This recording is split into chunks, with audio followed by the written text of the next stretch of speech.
ఎమ్మెల్యేలందరూ రాకూడదు ఎవరికి మధ్యలో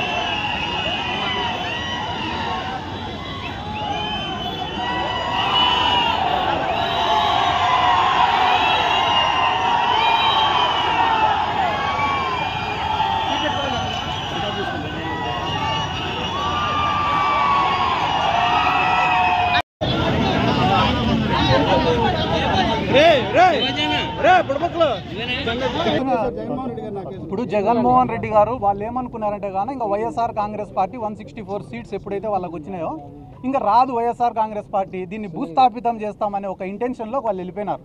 అంటే ఇంకా మొత్తం మాదే ఈ రాష్ట్రం అంతా అని. కానీ జగన్మోహన్ రెడ్డి గారు ఎప్పుడైతే పబ్లిక్లో తిరగడం మొదలుపెట్టినారో, మళ్ళీ పబ్లిక్ నుంచి స్పందన రావడం మొదలైందో, ఆయనను అరికట్టాలా, నిలువరించాలా, ఎక్కువ ప్రోగ్రామ్స్ చేయకూడదు, ఎక్కువ పబ్లిక్లోకి పోకూడదు అని రెస్ట్రిక్షన్స్ పెట్టాలనే కారణంతోనే ఈ కేసులన్నీ కూడా పెడుతున్నారు. ఏమన్నా ఇక్కడ ఉన్న మీడియా సోదరులకు మీకు తెలీదా అన్న, చంద్రబాబు నాయుడు గారు మీటింగులు పెట్టి 5,000 మంది 10,000 మంది మహిళల్ని పిలిచి వాళ్ళకు ఒక 500 చీరలు ఇస్తే ఆ చీరల కోసం పాపము తొక్కిసలాట జరిగి 10 మంది 20 మంది చనిపోయిన సంఘటనలు మీకు తెలుసా తెలీదా? ఇంతకు మించి నేను అడగను. ఇటువంటి గోదావరి మస్తు నేనగా లిస్టు చాలా పెద్దది ఉంది. అదే కార్యక్రమంలో రప్పరప్ప ఫ్లెక్సీ బోర్డుకి సంబంధించి నిన్న ముఖ్యమంత్రి చంద్రబాబు కూడా ఒక కీలక వ్యాఖ్యలు చేశారు. అంటే సినిమాలో జగన్ పుష్ప డైలాగ్ వాడితే తప్పేంటి అన్న దానికి, అంటే సినిమాల్లో చంపుతారు మీరు కూడా చంపుతారని ఆయన ప్రశ్నించారు. అంటే ఈ రాష్ట్రంలో చంపుతాము నరుకుతాము అని అంటే తప్పు, నరికితే తప్పులే. నరుకుతాము అని అంటే తప్పు, ఎవడైనా నరికితే తప్పులే. పల్నాడులో నరికినారు, అనంతపురంలో నరికినారు, కర్నూలులో నరికినారు, రోజు పల్నాడు జిల్లాలలో నరుకుతూనే ఉన్నారు.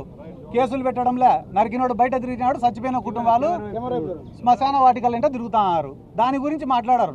నరుకుతామనే పదం మాత్రం ఎన్డీటీవీలో వచ్చింది. ఈడ కూడా ఉంది ఎన్డీటీవీ. ఏందన్నా ఎంతవరకు న్యాయం అని నేను అడుగుతున్నా. ఆ రోజు మీరు రప్పరప్ప గురించి మాట్లాడుతున్నారు కదా, జగన్మోహన్ రెడ్డి గారు గంటన్నర మాట్లాడినాడు ప్రెస్ మీట్. ఎంతసేపు? గంటన్నర. ఎడ్యుకేషన్ సిస్టమ్ పైన, హెల్త్ సిస్టమ్ పైన, ఈ రాష్ట్ర ప్రభుత్వం చేస్తున్న అప్పుల పైన, మన కరెంటు ఛార్జీల పెరుగుదల పైన, యువకులు పడుతున్న ఇబ్బందుల పైన, రైతులు పడుతున్న ఇబ్బందుల పైన, గిట్టుబాటు ధరలు లేని విషయం పైన, రైతుల ఆత్మహత్యల పైన, పొగాకు రైతుల సమస్యల పైన, మిర్చి రైతుల సమస్యల పైన దాదాపుగా గంటన్నర సేపు ప్రెస్ మీట్ పెడితే గంటన్నర తర్వాత మాట్లాడిన రప్పరప్ప ఒకటి లేచింది పైకి. సమాధానం లేదు, సమాధానం లేదండి. అధికార పక్షంలో మేమేం చేయాలని చేస్తున్నారు కదా ఆల్రెడీ. ఇంకా మళ్ళీ కొత్తగా చేసేది ఏముంది? వాళ్ళు అధికార పార్టీలో ఉండి చేస్తున్నారు కదా. ఇక్కడ చంద్రబాబు నాయుడు గారు ఇంతకుముందు ఒక కథ చెప్పినారు, మీకు అందరికి గుర్తుందో లేదో. ఏం రా కథ అంటే, ఒకడు ఒక గ్రామంలో ఒక కుక్కను చంపాలనుకున్నాడంట. కానీ ఆ కుక్కను చంపితే కానీ గ్రామస్తులందరూ వాడిని కొట్టి చంపుతారంట. కాబట్టి వాడు ఏం చేసినాడు, రోజు ఒక 10 మంది కూర్చునే కాడికి పోయి, ఒరే అది పిచ్చి కుక్కరా అని చెప్తాడంట. మళ్ళీ ఇంకో గుంపు కాడికి పోతాడంట, ఒరే ఆ కుక్క నిన్ననే ఒక ముసలోని గరిచిందిరా అని చెప్తాడంట. మళ్ళీ ఇంకో గుంపు కాడికి పోతాడు, ఒరే ఆ కుక్క నిన్ననే చిన్న పిల్లోని గరిచిందిరా అని చెప్పి వన్ ఫైన్ డే ఆ కుక్కను చంపుతాడంట. చంపితే గ్రామస్తులందరూ అబ్బా పిచ్చి కుక్క చచ్చిపోయింది రాన్నారట. అట్లా ఈరోజు రాష్ట్రంలో నువ్వు తప్పు చేయాల్సిన అవసరంలే. రోజు ఒక 4 టీవీ ఛానళ్లలో వీడు ఆడదాం ఆంధ్రాలో 100 ఎత్తినాడు, వాడు 300 ఎత్తినాడు, వాడు 400 ఎత్తినాడు, వీడు మైనింగ్లో ఎత్తినాడు, వాడు క్వాడ్స్లో ఎత్తినాడు, వాడు లిక్కర్లో ఎత్తినాడు అని చెప్పి ఒక్క పథకం ఇవ్వకుండా డైలీ అన్ని ఛానళ్లలో జగన్ సార్ ఏం సార్ కరెంట్ ఛార్జీలు పెంచినారు కదా అంటే చెవిరెడ్డి భాస్కర్ రెడ్డి అరెస్ట్. ఏం సార్ తల్లికి వందనం ఇయ్యాలా మీరు అంటేనే వెంటనే రేపు ఎల్లుండో సిద్ధార్థ రెడ్డి అరెస్టు, 3వ రోజు మా రాజన్న అరెస్టు.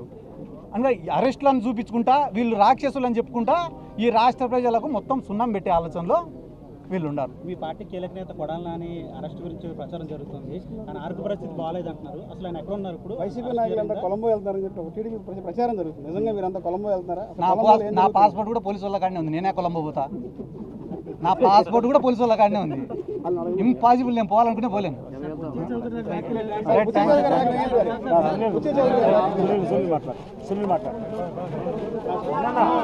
అందరికీ నమస్కారం.